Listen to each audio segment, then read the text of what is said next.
Bonjour et bienvenue sur Olivier Patrimoine, la chaîne YouTube des investisseurs qui se bougent. Et en fait, je viens d'écrire un article sur l'imposition 2017. Alors pour la petite histoire, cet article fait suite à un entretien que j'ai eu avec un avocat fiscaliste dans le cadre de mes activités professionnelles. Et clairement, les premiers décrets qui sortent sur la réforme fiscalité à partir entre 2017 et 2018, pour la première fois dans l'histoire de la fiscalité française, le prélèvement à la source pour l'impôt sur le revenu. Ça doit être à peu près la plus grosse réforme fiscale que la Ve République ait connue depuis notre bon vieux général de Gaulle. Et révolution française dans la gestion de tout le système fiscal, que ce soit recettes, dépenses, et même, je vais dire, stratégie de notre État, donc de l'État français. J'ai relevé 6 points fondamentaux que j'explique avec vous dans l'article. Le premier point, le plus important, donc qui dit prélèvement à la source, dit deux grandes catégories d'impôts sur le revenu, les salariés et les non-salariés.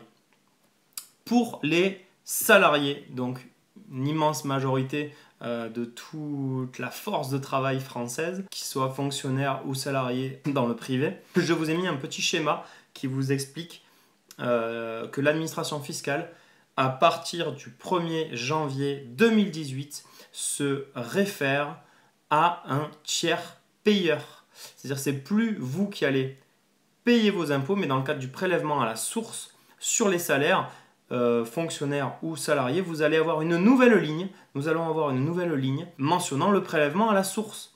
Donc en définitive, jusqu'au dernier jour de l'année 2017, nous serons payés en brut, en salaire brut, avant impôt sur le revenu. Et à partir du premier jour de l'année 2018, les salariés français percevront, pour la première fois de l'histoire de la Ve République, un salaire supposé, et là, attendez ce qui arrive, net, juste diminué de leur impôt sur le revenu. Donc si vous êtes imposé à 15% ou à 30% selon votre tranche marginale d'imposition, eh ben, vous allez avoir entre la fiche de paye du mois de décembre 2017 et la fiche de paye du mois de janvier 2018, la bonne nouvelle, une bonne vieille réduction, comme pour les soldes, de votre fiche de paye, de ce qui tombe sur votre compte en banque, votre tranche marginale d'imposition. Pour les couples, du coup, il va y avoir un mix, donc pour les gens qui déclarent en couple, pour les familles, entre cette tranche marginale d'imposition. En fin de compte, le contribuable va déterminer ce qu'on appelle un taux neutre. Qu'est-ce que c'est qu'un taux neutre? Si vous ne souhaitez pas que l'administration fiscale communique à votre tiers payeur, donc en l'occurrence si vous êtes salarié ou si vous êtes fonctionnaire, votre service comptable, vous avez le droit de demander à ce qu'un taux neutre soit appliqué. Donc en l'occurrence, la tranche la plus variable, ça va être entre 15, la TMI à 14-15% et les TMI, tranche marginale d'imposition, à 30%, sachant qu'à la fin de l'année, vous conservez tout de même une déclaration fiscale pour vos revenus déclarés, et le service des impôts va faire un rapprochement entre ce qui a été prélevé à la source et que ce éventuellement que vous devriez encore en tant qu'impôt sur le revenu à la fin de l'année. Donc cette première notion, le tiers payeur pour les salariés et pour les fonctionnaires. Deuxième notion, le taux neutre, des nouvelles notions fiscales qui n'ont jamais été jusqu'à aujourd'hui appliquées ou même envisagé ou même conceptualisé dans notre système des impôts, prélèvement d'impôts sur le revenu. Alors, deuxième chose, par rapport à l'année 2017. Donc, concernant l'année 2017, eh bien, cette année servira de base dans le calcul de l'application de votre taux de référence, donc taux de prélèvement de référence au 1er janvier 2018.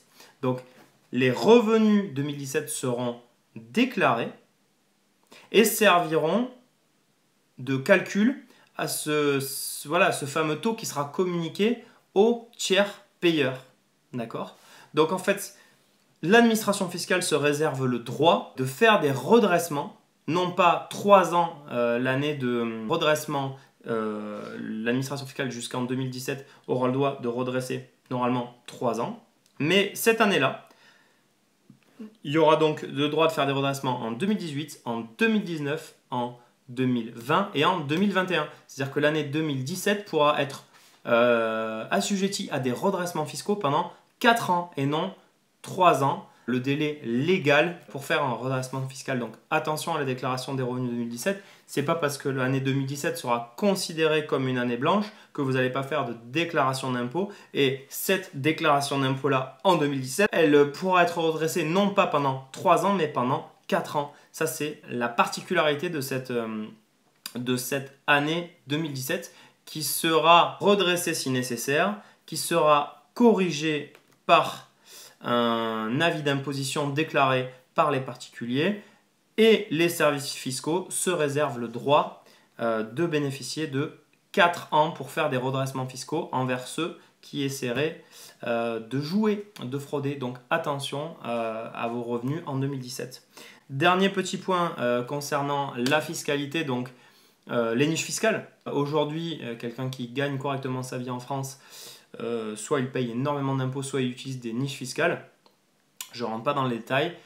Peu importe les niches fiscales que vous utilisez, soyez très très vigilants et je vous conseille, faites tout en sorte pour que vos dispositifs tournent au cours de l'année 2017. Pourquoi? Parce que sinon vous allez partir en 2018 si lors de votre déclaration d'impôt de l'année 2017, vos revenus de l'année 2017, vous ne déclarez pas un avantage fiscal type réduction d'impôt, type crédit d'impôt, type déficit foncier, et bien vous allez attaquer l'année 2018 si vous êtes salarié ou fonctionnaire avec une tranche marginale d'imposition, un taux communiqué à votre tiers payeur qui sera supérieur à ce que vous devrez, qui ne tiendra pas compte de la réduction d'impôt concernée, et donc vous allez finalement perdre tout le bénéfice de votre réduction d'impôt pour avoir mis en place un dispositif trop tard. Donc soyez très très vigilants, cette année 2017 va être une année clé, et honnêtement si vous êtes imposé à une tranche marginale d'imposition de 30%, la différence entre le brut et le net est quand même assez importante.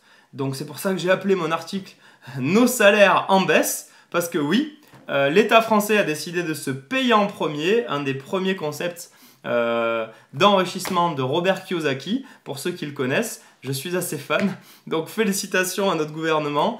Et par contre, clairement, aujourd'hui, on va dire entre 2017 et 2018, si vous avez une entreprise à créer, ça va être vraiment le moment.